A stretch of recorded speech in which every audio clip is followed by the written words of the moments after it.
Hola, ¿qué tal? Aquí su amigo Antonio López García dándoles la bienvenida a su canal de Mente Independiente, un espacio dedicado a promover libros, escritores y editoriales del ámbito independiente aquí en México. Y ya está aquí el mes de junio, y ya sé que me voy a escuchar muy cliché, pero quiero aprovechar que es el mes del Pride para compartir con ustedes algunos libros que abordan temáticas LGBT. Así que si estos son temas que te incomodan, pues busca otro video, no sé, del temachi. Pero si eres de mente abierta y tienes familiares, conocidos o amigos que forman parte de la comunidad, pues te convendría ver estas reseñas, porque quizás estos libros sean un excelente regalo para esas personas. Así que, sin más preámbulos, vamos entrando a la primera reseña, que es del libro Los verdaderos yo y otros cuentos, de la autora Montse Navarro.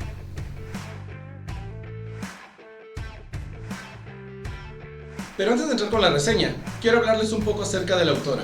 Montse Navarro es originaria de la ciudad de Tepatitlán de Morelos, en Jalisco. Actualmente tiene 24 años y es licenciada en negocios internacionales, lo cual me resulta curioso por el contenido de los cuentos que aparecen en este libro. Yo hubiera apostado a que era psicóloga o psicoterapeuta, pero bueno, ya que lleguemos a la revisión del texto me van a entender el porqué.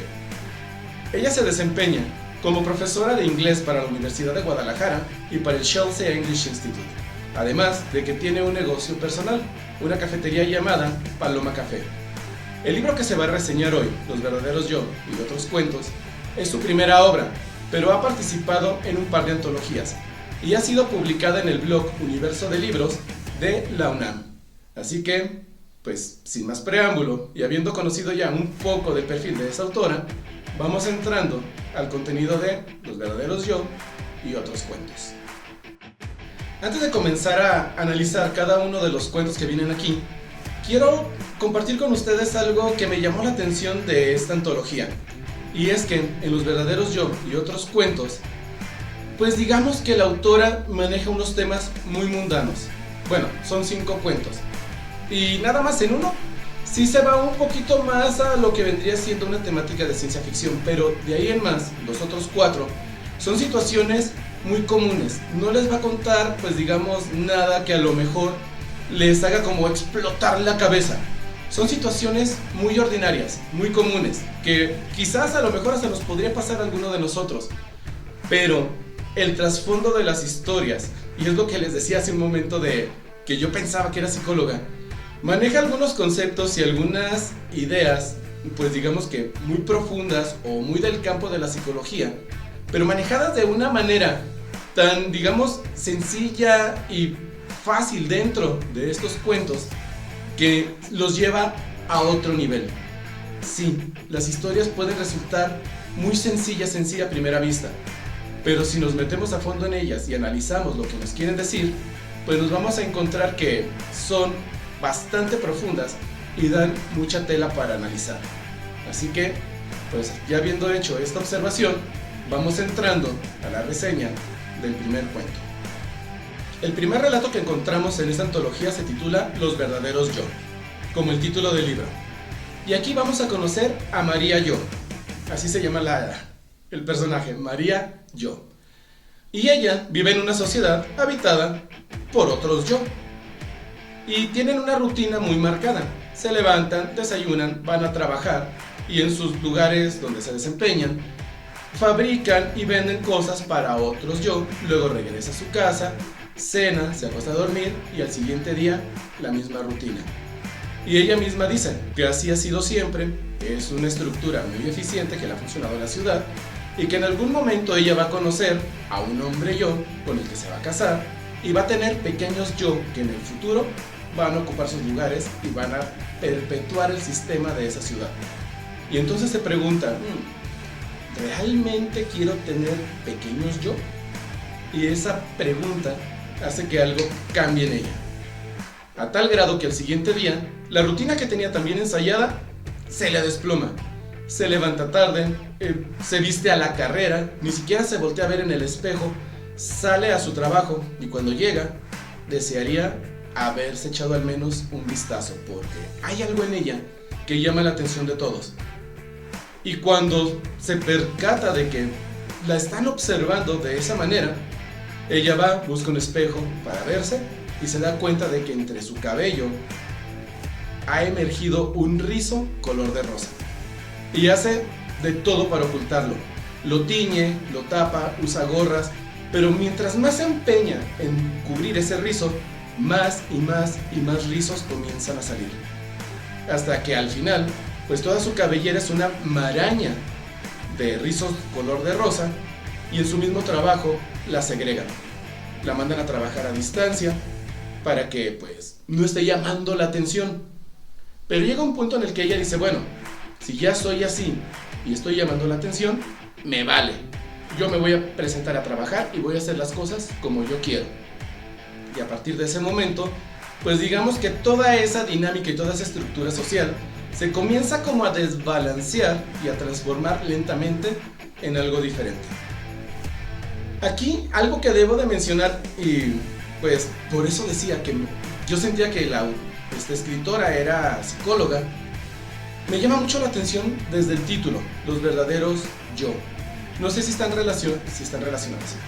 No sé si conocen la teoría del psicoanálisis de Sigmund Freud, que aborda la temática del ello, el yo y el superyo. Porque siento que aquí está muy marcada esa parte del psicoanálisis. Porque el ello es como la parte más primitiva de nuestra personalidad. O sea, nacemos con esa parte, con el ello. Y digamos que es regida por impulsos para satisfacer necesidades y no se rige por ninguna norma o estructura social.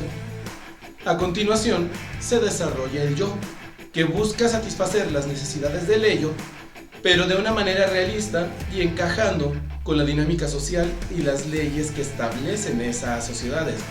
Y luego tenemos el superyo, que es digamos como la parte, no sé, de la ética, la espiritual, la crítica, la moral.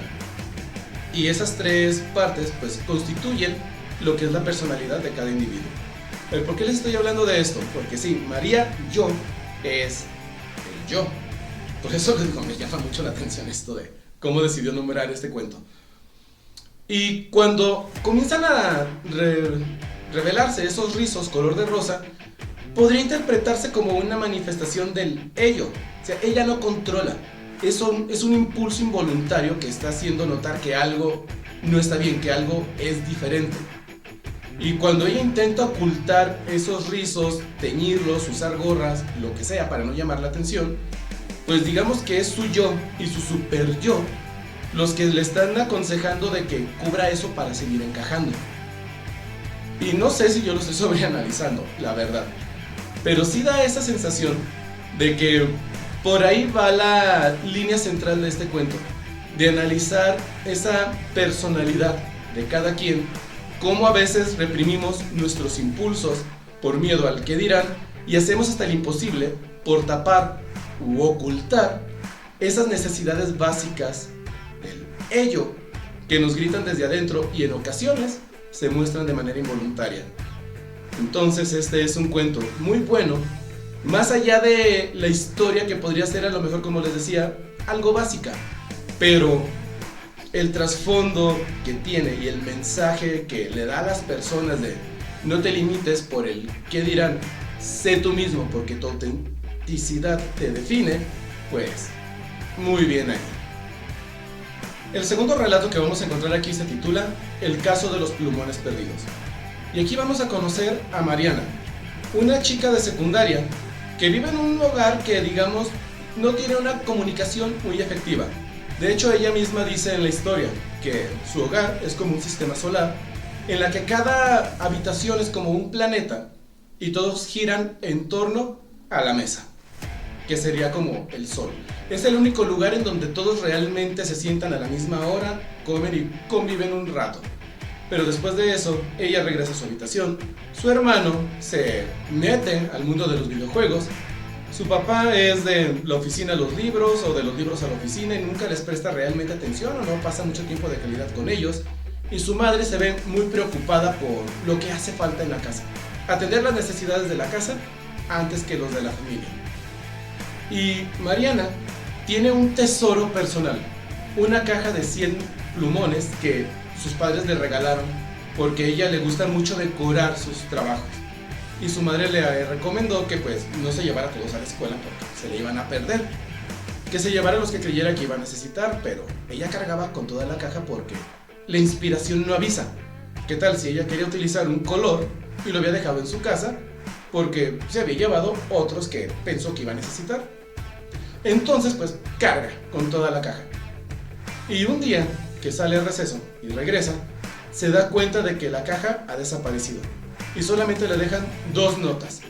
Una que dice, los voy a tomar prestados, y otra nota que dice, me gustaron tanto que me los voy a quedar. Y junto con estas notas, el único vestigio que queda de la caja de marcadores es la tapa de un marcador color verde. Y a partir de ahí, un compañero de clase comienza a ayudarle a investigar quién pudo haber sido el culpable. Con las pistas que tienen, arman como todo un caso. Y de ahí el título del cuento, el caso de los plumones perdidos. Y cuando descartan a todos los miembros de su grupo, porque empiezan a comparar la letra de las notas con las libretas, se acerca una chica de un grupo diferente llamada Wendy y se ofrece a ayudarles buscando al posible culpable en su grupo. Y después de un tiempo, pues regresa y dice, no, lo siento, no hay nadie, pero ella se les une. Y a partir de ahí, el grupo de 3 amigos, pues comienzan a idear mil y un formas de encontrar al culpable. En una de esas ocasiones pues se dan cuenta de que hay un compañero que quizás sea el que tenga los marcadores, porque en sus estados de Instagram, creo que era de Instagram, de una fecha en adelante, ha comenzado a subir unas imágenes pues muy coloridas y dicen, posiblemente sea él. Se cuelan a una fiesta a la casa del chico, husmean en su habitación en lo que Alejandro lo distrae. Wendy y Mariana, digamos que se cuelan en su habitación buscando los marcadores, pero se dan cuenta que no era él. Escuchan pasos fuera de la habitación y se meten abajo de la cama. Y ahí, pues digamos que nace algo entre ellas dos. Lo que comenzó como una aliada y luego se convirtió en una amiga, pues lentamente comienza a convertirse en algo más para Mariana. Pues bueno, total, de que ya con los ánimos abajo y habiendo sido descubierta en su casa de que se le perdieron los marcadores y pues tras haber sido castigada, dan con el verdadero culpable del robo. Y cuando te das cuenta de quién se los llevó y el por qué, pues así te hace pensar hasta qué punto estamos dispuestos nosotros a llegar cuando queremos o deseamos algo que por nuestra situación de hombre o mujer nos es negado por la imagen que eso puede proyectar. Y ojo, ahí es donde entra la parte que les digo de pensé que el escritor era psicóloga. Aquí me parece muy interesante cómo aborda esta cuestión del, digamos, perpetrador, porque a lo largo de la historia pues sí te da como ciertas pistas de quién podría ser, pero cuando te lo revela y te dice el por qué, pues te das cuenta de que la mentalidad de los padres del culpable pues es como muy cuadrada. De esas personalidades de que los niños deben de ser así, deben de ser así, esto, aquello, el rosa es para niños, para niñas, el azul es para niños.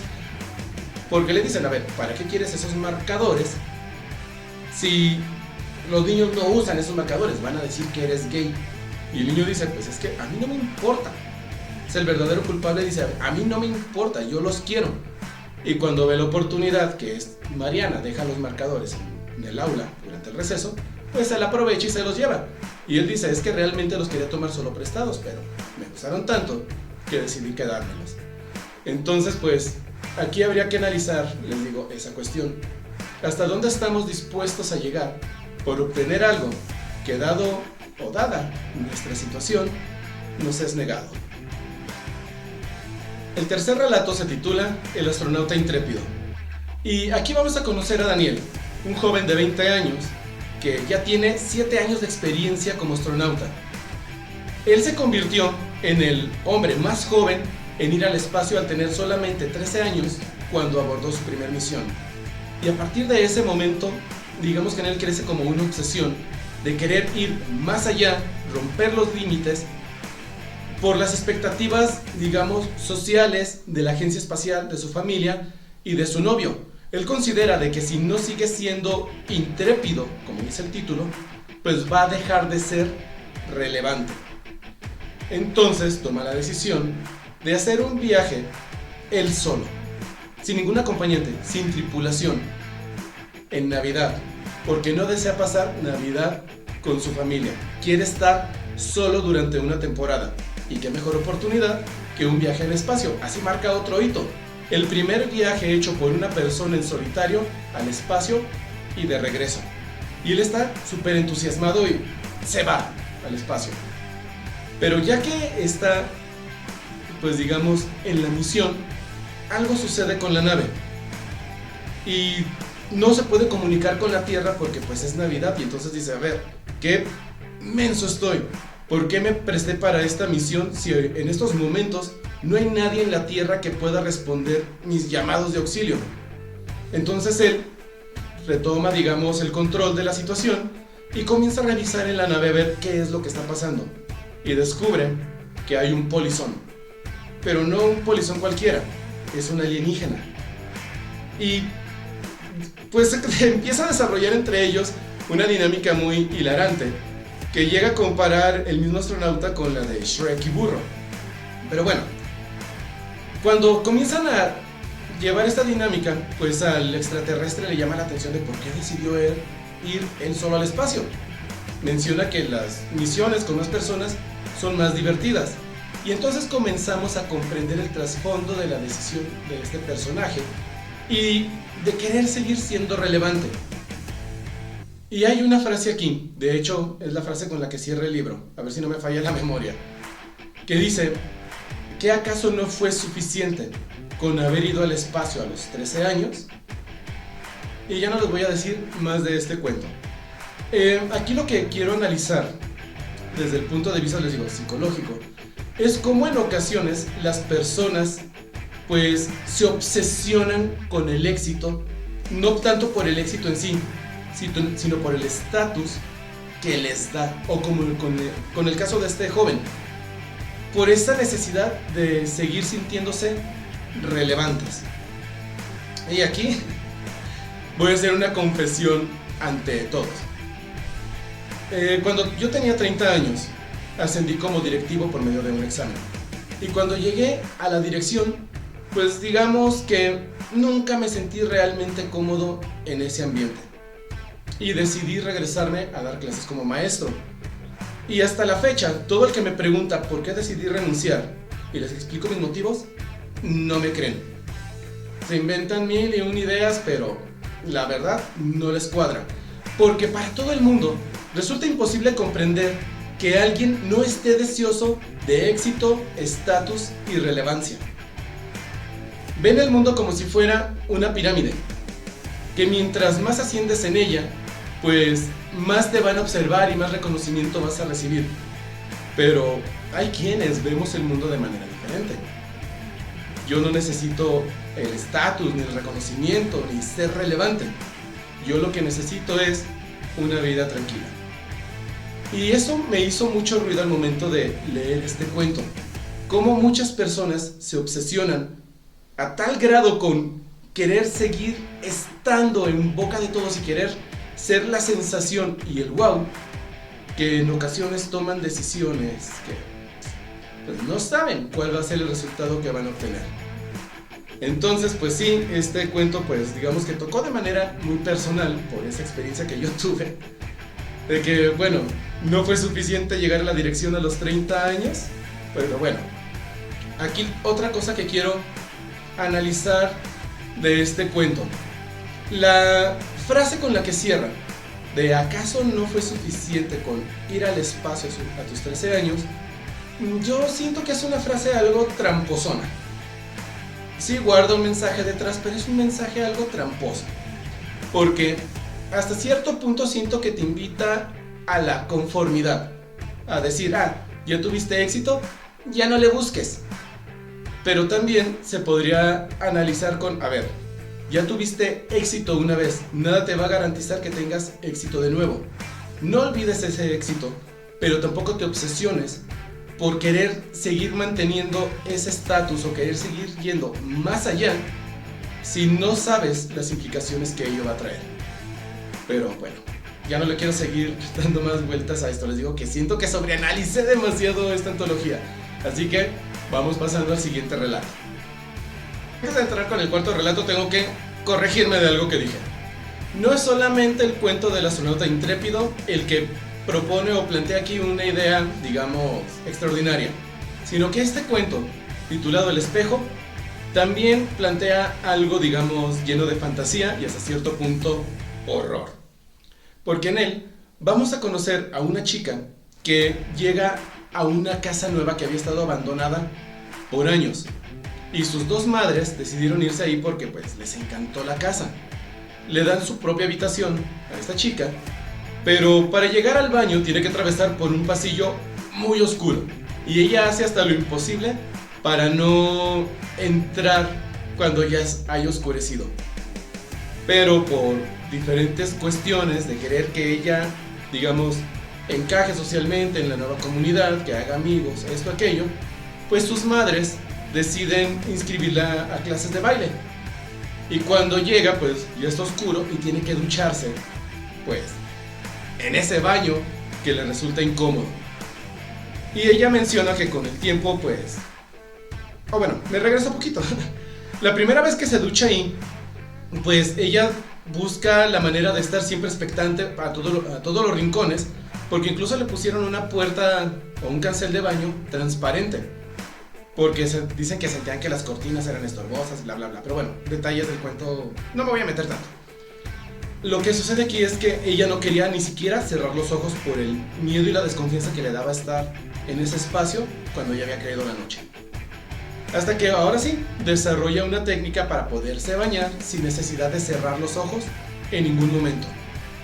Y apenas está acostumbrándose al ambiente del baño después de varios días, de que dice, bueno, pues es un baño común y corriente, no pasa nada, cuando escucha un sonido que proviene del espejo, un golpe. Y ella sale aterrada y se mete todavía escurriendo agua a su cama. Después vuelve a pasar lo mismo y vuelve a reaccionar de la misma manera. Pero llega el momento en el que también empieza como a normalizar ese sonido, hasta que llega el día en que después de bañarse, limpia el vapor que se acumuló en el espejo y en él no se ve a sí misma. Ve a una muchacha del otro lado del espejo y grita la palabra ayuda o auxilio. No recuerdo cuál es la expresión que utiliza. Igual, sale despavorida. Pero igual, pasa el tiempo y comienza a acostumbrarse a la presencia de esta niña porque dicen, no es peligrosa, simplemente está ahí. Y llega el día en que comienza a dialogar con ella y como la niña del otro lado del espejo le responde, pues comienzan a entablar una relación entre ellas de amistad, porque hay ciertos paralelismos entre las vidas de ambas, pero también hay una discordancia muy grande, porque la niña del otro lado del espejo comienza a decir que tiene muchos problemas, que su padre es malo, que pasan hambre, que no tienen dinero. Y comienza a generar cierta ternura hacia esta chica que la está viendo. Y conforme pasan los días, pues sus madres se dan cuenta de que algo extraño pasa con ella porque la empiezan a ver con las ojeras marcadas, que pasa demasiado tiempo en el baño. De hecho, compra muchísimos artículos de belleza para tener el pretexto ideal de tardarse más tiempo en el baño sin ser cuestionada del por qué. Pero simplemente se están acumulando.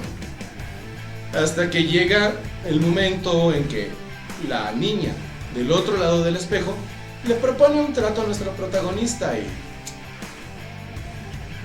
ya no voy a decir nada más.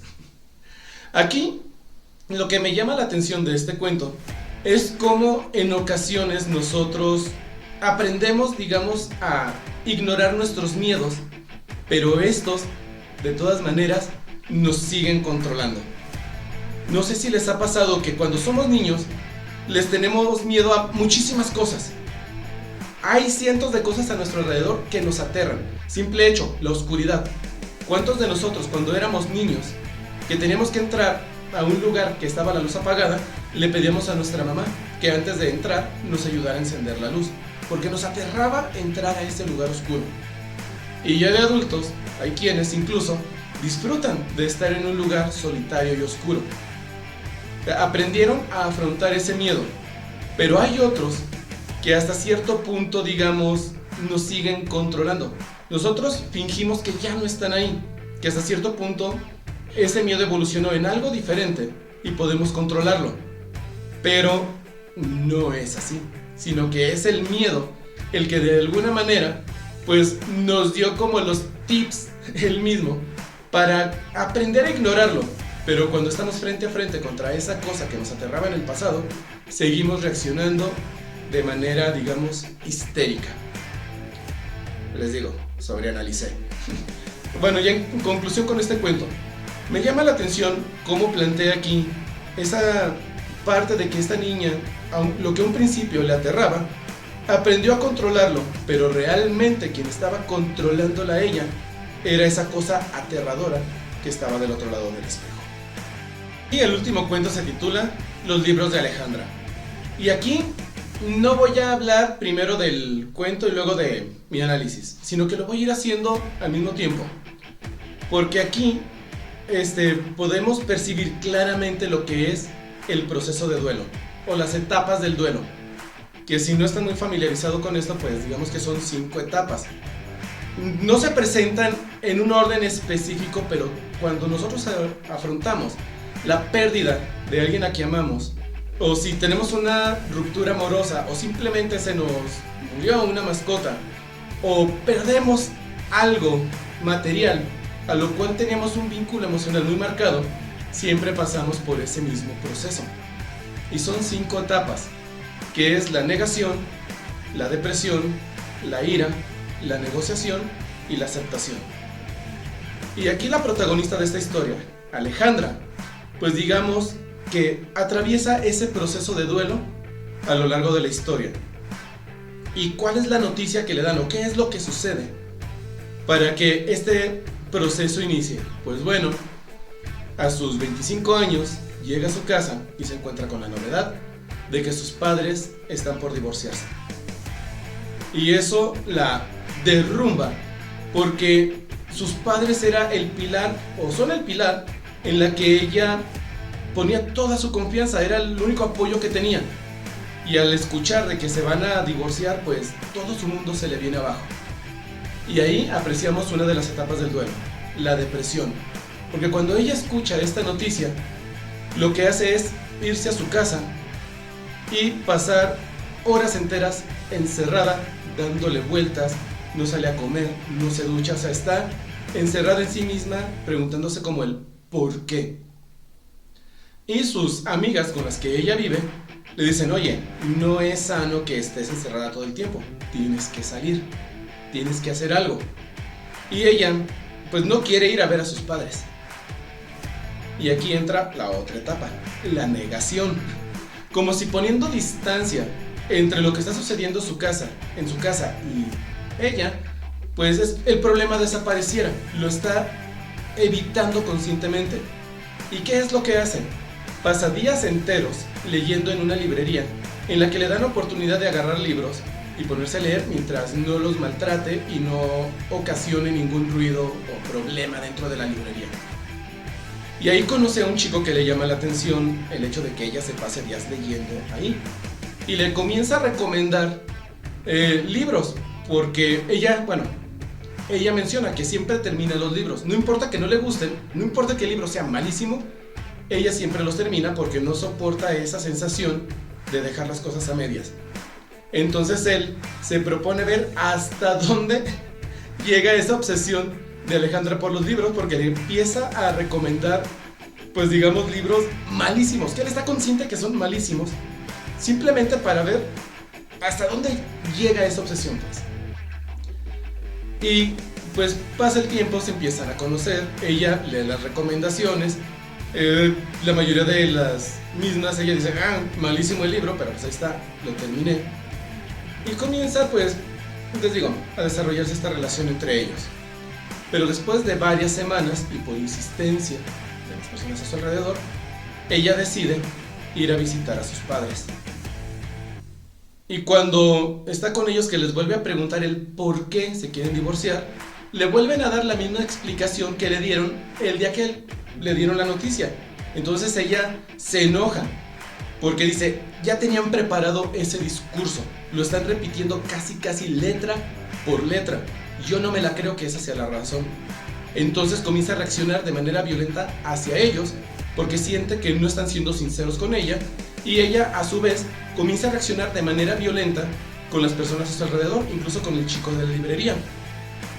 Y aquí pues está la otra etapa del duelo, la ira. Y de hecho es tanto esta ira que siente que ella deja un libro en la librería, se va, dura días sin regresar, y cuando lo hace, toma un libro diferente.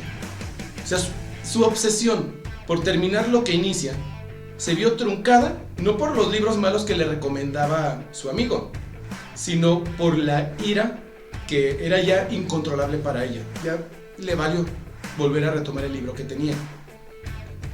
Igual sigue pasando el tiempo y vuelve a dialogar con sus padres intentando comprender el por qué.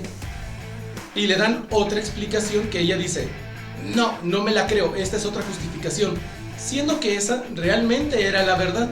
Y se va igual molesta. Y de la misma manera vuelve a regresar tiempo después, ya con la mente más despejada, y se sienta a hablar con ellos.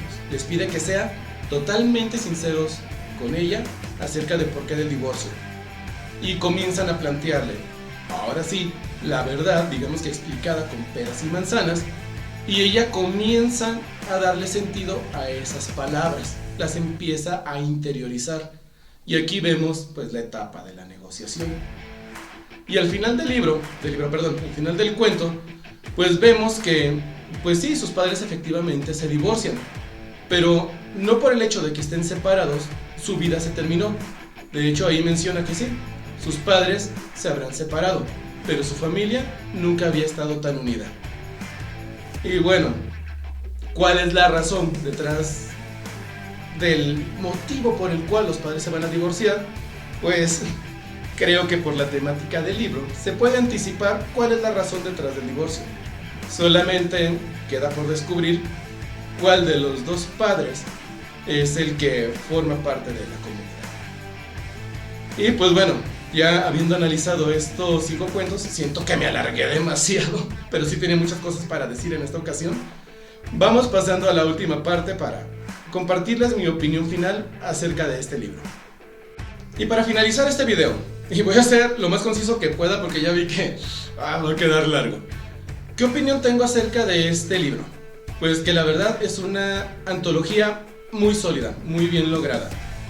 Sí, 3 de los cuentos pues digamos que no nos ofrecen nada extraordinario, son cosas que podrían pasar en la realidad, pero la manera en que la autora desarrolla los cuentos y los mensajes que comparten con los lectores a través de ellos, la verdad son buenísimos. Tiene mucha tela de dónde cortar para analizar. El público objetivo de este libro, yo siento, son los adolescentes y adultos jóvenes. Así que si tú tienes hijos, sean o no sean de la comunidad LGBT, pero que están en ese proceso de autodescubrimiento, pues consígueles este libro, léelo con ellos y analicen qué es lo que quieren decir cada uno de estos cuentos, porque la verdad, más allá del pretexto de escribir la historia, el mensaje que comparte es buenísimo.